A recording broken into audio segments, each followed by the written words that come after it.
G'day guys, welcome to the channel. Exciting video for you today. I'm doing a state of the collection, an updated video since my last showcase back in, I believe, February. And my collection has changed quite a fair bit, along with my collecting philosophy. Now, to kick things off, I've changed my perspective in collecting watches. I'm no longer just buying stuff for the sake of buying stuff. I'm taking more time to think about the purpose of the purchase, the watch itself. Just because when you buy everything, you're not going to wear everything. And I want each watch that I have to serve a purpose. If I'm going diving, I want to choose this watch. If I'm going to a dressy occasion, I want to choose this watch. If I want to flex on people, I want to choose this watch. I want to make it easier for myself so I don't have the stress of choice. Now, here is the box. And this is basically my personality in a box, basically. And it's fantastic. It's brilliant. So, without further ado, I'm going to start off with this watch right here. I've owned this for a bit of time. It's the Omega MoonSwatch Pluto. The only reason why I have this watch is because my dog's name is Pluto, funnily enough. And it's a fun little watch, nothing too serious. I got it because obviously the name, but also I was in Hong Kong at the time. And I thought to myself, yeah, let's go get myself a souvenir while I'm here. I barely wear it. I wear it when I'm doing like extreme yard work, like, I don't know, mowing the lawn, cleaning the pools, or whatever it may be. On my 17.2mm wrist, because my wrist has grown. It's like a fun beater quartz watch. I'm not going to take it with me everywhere I go, or if I'm going to go do some hard manual labor, this is the watch I'm going to take with me. But, as I mentioned, don't really wear it. It's a fun little watch that I put on the Artem strap as well, just to give it a bit of zest. And funnily enough, the Artem strap is worth more than the watch. Go figures. Next is my most recent pick, and that's my Hamilton Khaki Field Murph. This is my designated field watch. So if I'm going to go out to do some hikes, because I am quite active, if I'm going to work on my car, if I'm going to go do some manual labor, kind of overlaps with the MoonSwatch. But this also has the water resistance to take in any terrain, any environment. And I have it on the Artem sailcloth strap as well. And I chose the white dial. And as you can see, there's going to be a theme in this video because every dial is different. It's not intentional. I just wanted something different in the collection. As a field watch, I reckon this is the business. My last video, when I reviewed the week on the wrist, I said this is the best bang for buck watch. And I do truly mean that. I was cross-shopping this against an IWC Mark 18, as well as the Mark 20.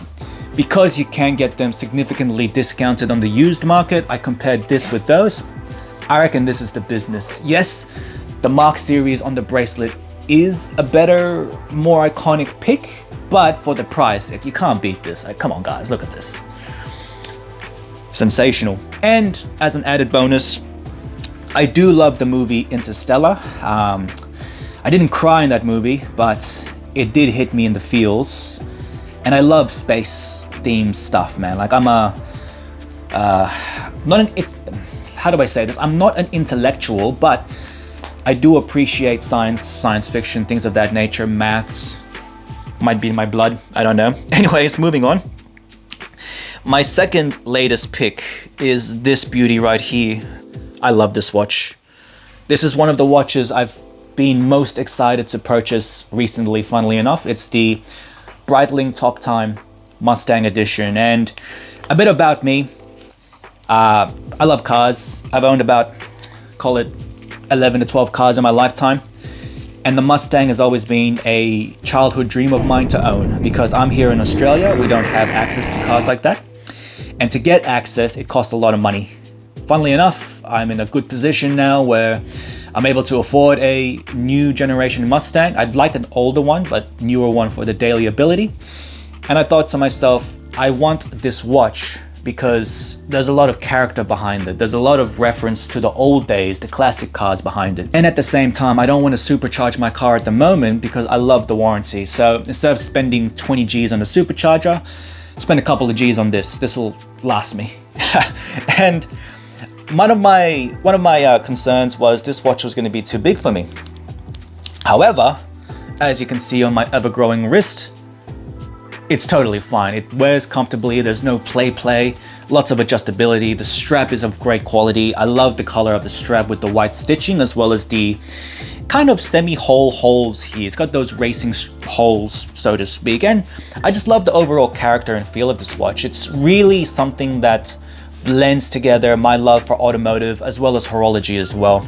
In terms of specs, it does the job, it's the business, and it's just fantastic attention to detail, even with the case back as well. Like everything to, you know, glaze over the Mustang name, everything is here in the watch basically. I do absolutely love it. And look, there are other options out there. I'm a muscle car kind of guy. If it was up to me, my next car, if I was to have a 2-car garage, it'll actually be the Corvette. But Corvette's quite overpriced here in Australia, and I probably need an SUV because Australia is Australia. So we'll cross that bridge when we get there. Now, next watch is one of the watches that's actually stayed in the collection, and it's the Cartier Santos Dual Time. It's a sleeper pick, not everyone's cup of tea. However, I absolutely love this watch. It's elegant and masculine at the same time because it has that integrated bracelet design. It fits really well on my wrist and looks elegant, but because of its size, it also gives it more of a sporty look. And you can dress this up, dress this down. It comes with an additional suede strap that I enjoy wearing from time to time. However, on the steel bracelet, nothing quite like it. And I did own the Cartier Santos medium before. One of my complaints was I couldn't get the right fit. However, that complaint's probably premature just because my wrist shrunk a lot and then grew a lot. Like, it's a weird dynamic with bodybuilding because I'm also into fitness. However, at the present point in time right now, perfect fit. I really love this watch. It's my daily driver as well as my integrated sports watch piece. I'd only get rid of this if I was funding new business opportunities or if I was going to go upgrade to like a Vacheron or an AP. But even then, the Vacheron's a bit too big for me. However, growing the wrist, so that might be something in the future. Next is my favorite Rolex of all time. This is the GMT Master II Zombie yellow gold steel on the Jubilee bracelet. And I've owned many Rollies in the past, and controversial hot take is I believe Rolex's Rollies, it's all the same thing to me. I've owned Submariners, Yachtmasters, Explorers, different configurations of Explorers, Oyster Perpetuals, different date justs, and I feel like collecting Rolexes, it's not a bad thing.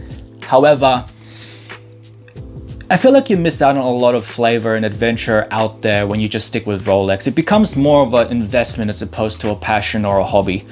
And yeah, you could still call it a hobby, but in terms of aesthetics wise and just the way it's designed and everything, I do believe most of them are the same.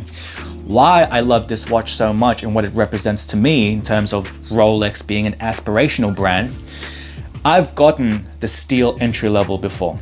I've gone through that and I've had different two-tones before.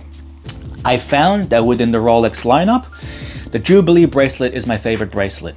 However, the GMT function is my favorite function because I work internationally. So having those two together just made sense. Before this, I had the Batman. However, or Batgirl, whatever. So I had the Batgirl. However, it didn't quite scratch that Rolex itch. Just because, you see, Rolex to me is an aspirational brand and I want it to be special to me. But at the same time, I've had steel and I want gold. In my career at the moment, it kind of reflects where I'm at. I'm not entry level anymore, but I'm not big boss CEO level, right? I'm not director.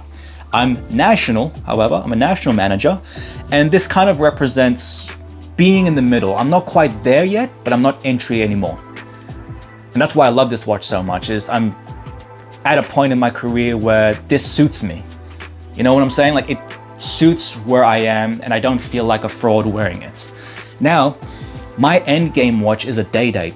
And funnily enough, I can get the day date right now. However, if I got that, I wouldn't feel comfortable and authentic wearing it, because I'm not quite there yet. I'm not at fuck you level money. You know what I mean? Like, I'm not at a point where I'm retired and I can just rock the day, or I'm not director or C-suite or head of. I'm national. So once I get to those goals, I'll get the day. But for now, I feel like this is very appropriate for my wrist and just me personally. And finally, without further ado, the cream of the crop, which is my JLC Reverso Duo Face in pink gold. Now, I did change out the strap to this lovely hybrid leather and canvas strap. I reckon it is the business. It pops the rose gold really well. And why I got this watch? Well, there's a couple of reasons. The first one was I wanted to get something to celebrate the milestones I've achieved in my career. So, you know, I'm in finance. I've done a lot of hard yards in this gig. I've been doing it for over a decade, maybe 11 to 12 years now. And I never thought I'd reach the level I am in a lifetime, essentially. But I accelerated really quickly. And I wanted to get something that was unique, dressy, but also good value for money.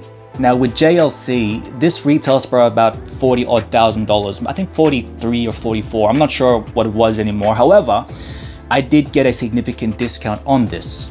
So being the crafty shopper that I am, the magnificent negotiator, I got this for tens of thousands of dollars less than retail price, right? So at that point, I'll call it 30 odd K, how can I refuse? And at that point of time in my life, I had the Submariner, I had the Yachtmaster, I had the GMT Master, I had a Datejust, and I was like, man, screw Rolex. Like, again, nothing wrong with Rolex, but I wanted something a bit more adventurous, a bit more elegant, so to speak, a bit more flash, if you will.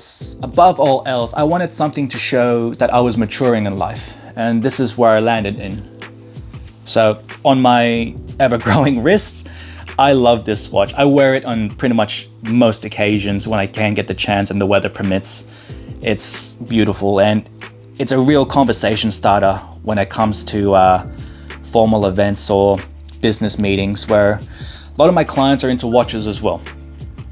And you can't hate it. Like, you can't hate this watch. You can't talk garbage about it. Yes, it's overpriced, but you can get it at a discount. Yes, it isn't the most flashiest thing out there in the world, but it's so elegant and it's so unique. I've got the blue face here, blue face baby, and I can just switch it around. And all of a sudden I got a beautiful sun ray, sunburst, silver dial, all up in the face. But as I mentioned, this watch was to highlight my growth in my career, but as well as to mark the maturity that I'm going through. I know it sounds cheesy, but I'm trying to be more personable when it comes to selecting watches. For my next piece, I am looking for something sea themed. As you can see, I have the dressy watch here. I've got the designated Rolly, a bit more flash, a bit more flamboyant. I've got the Santos dual time as the daily driver, my driving chronograph, racing chronograph. I've got the Breitling top time, and as my dedicated field watch, I've got the Murph, and beater is the MoonSwatch. So look, at the present point of time right now, I am very, very happy with my collection. I feel like this is my personality in a box, and every field is covered essentially. I don't have a diver, but it's not necessary to tackle all fields at the present point in time. I'm not in a rush to do it. I'll eventually do it, but as of right now, I'm just enjoying the game and taking my time with it. So look, that's the update for ya, August 2025. I hope you guys have enjoyed and learned a bit about me as well.